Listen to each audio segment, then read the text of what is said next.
कहानी का अगला पार्ट, पांचवा पार्ट चालू होता है, जहाँ पर राइटर की बेटी ने कैमरे हर जगह लगा दिए हैं और राइटर अपने हाथ में माइक्रोफोन लेकर, एक रिकॉर्डर लेकर, वॉइस रिकॉर्डर लेकर हर कमरे में जा रहा है।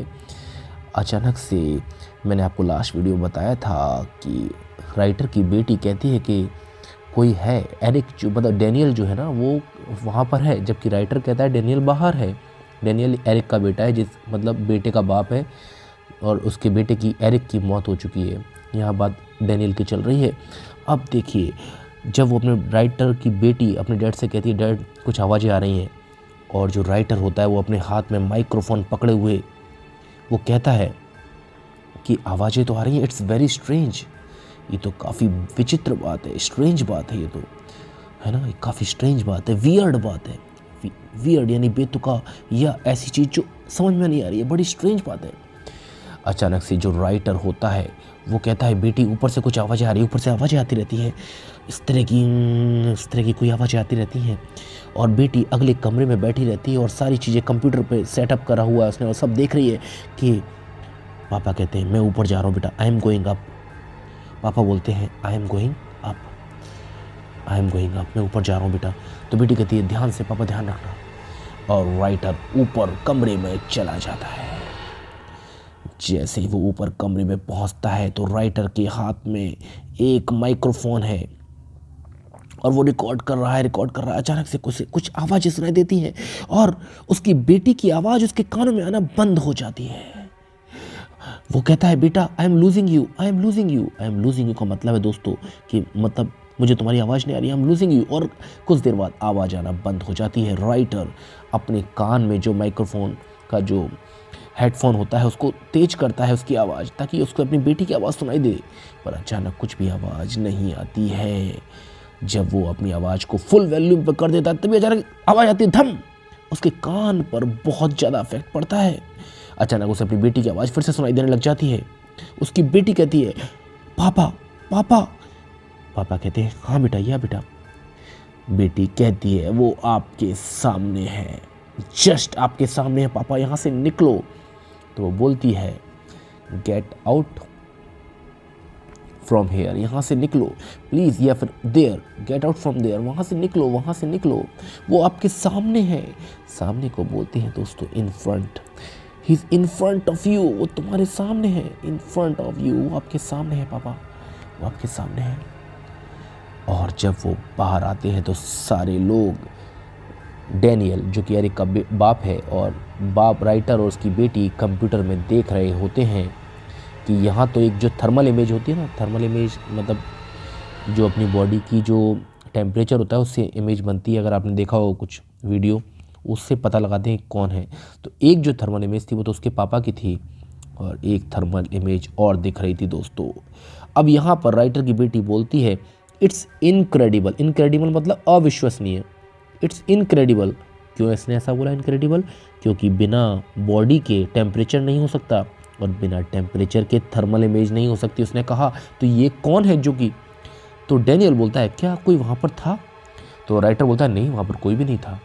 तीनों लोग डर जाते हैं और डेनियल पूछता है क्या यहाँ पर कोई, is there any presence here, यहाँ पर कोई प्रेजेंस है? प्रेजेंस मतलब कोई भूत वगैरह है क्या? हम लोग पैरानॉर्मल फिनोमिना से जूझ रहे हैं। दोस्तों पैरानॉर्मल फिनोमिना क्या होती है, यहाँ पे लिख दूंगा मैं आपको। पैरानॉर्मल फिनोमिना होती है ऐसी चीज़ जो साइंस के परे है, जिसको साइंस एक्सप्लेन नहीं कर सकता। जनरली ये भूतों के लिए यूज़ किया जाता है। तीनों लोग बहुत ही डरे हुए हैं, बहुत ही डरे हुए हैं, और राइटर अंत में सोने चला जाता है। अब यहाँ पर राइटर जो बूढ़ा है वो सो रहा है। अचानक से कुछ धम की आवाज़ आती, खट, और वो आवाज़ आती है जर्मन जर्मन जर्मन जर्मन, शायद राइटर का नाम होता है। अचानक वो उठता है, उठ के बोलता है Honey is that you. Honey मतलब प्यार से बोलते हैं, अपनी बेटी को बोलता है वो, हनी इज़ दैट यू, क्या ये तुम हो? Is that you. पर तभी एक साया, एक औरत की परछाई नजर आती है और वो औरत की परछाई बोलती है come on come on come here, come on come here. और राइटर उठता है और उस परछाई के पीछे जाता है। अचानक वो परछाई एक किचन में एंड होती है। यहाँ पर किचन है, राइटर खड़ा हुआ है, यहाँ पर एक औरत खड़ी हुई है। वो कहती है माय लव। ये जो राइटर था उसकी बीवी थी। वो कहती है तुम हो? बोले हाँ मैं ही तो हूँ। राइटर कहता है एम आई ड्रीमिंग, एम आई ड्रीमिंग, क्या मैं सपना देख रहा हूँ? तो वो उसके पास आती है और बोलती है क्या तुम्हें ये सपना लग रहा है? कहता है नहीं। वो बोलती है मैं तुम्हारा कब से वेट कर रही हूँ, मैं तुम्हारा कब से वेटिंग कर रही हूँ, मतलब I have been waiting for you long, मैं तुम्हारा कब से इंतज़ार कर रहा हूँ। अब देखो बोले मैंने तुम्हारे लिए क्या बनाया है। वो जो परछाई थी जो उसकी पत्नी की थी और जो सामने राइटर खड़ा हुआ है, दोनों लोग चेयर पर बैठ जाते हैं और जो औरत थी जो उसकी पत्नी थी राइटर की, राइटर के पास आती है, टेबल पर राइटर का हाथ पकड़ती है और कहती है क्या ये सपना है? कहता है नहीं। राइटर कहता है तुम्हारी उम्र बिल्कुल नहीं बढ़ी, तुम तो बहुत जवान लग रही हो। तो वो कहती है कुछ तो फ़ायदा मिलना चाहिए ना वहाँ जाने का। अचानक से ये जो लेडी थी जो इसकी वाइफ थी उसके हाथ में एक चाकू नज़र आता है और वो राइटर के हाथ पर फेरने लगती है। कहती है हम लोग we will be together again, हम फिर से साथ में होंगे। राइटर कहता है मत करो, नहीं, नो। पर राइटर कुछ कह नहीं पाता है। अचानक से वो चाकू उठा के राइटर की हथेली पर फेरती है और यहाँ पर ब्लड फैलने लग जाता है।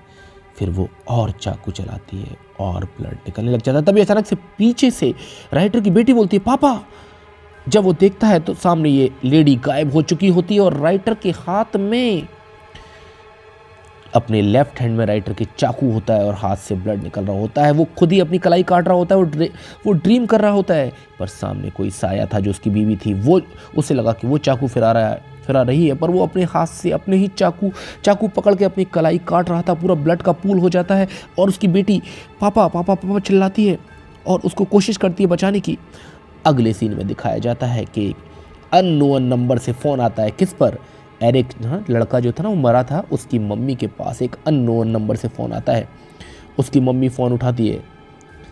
अचानक से आवाज़ आती है मॉम मॉम। कौन? मॉम कहती कौन? उस फ़ोन में से आवाज़ आती है माँ आई एम एरिक, जो कि उसका बेटा था। मिलते हैं अगले पार्ट में।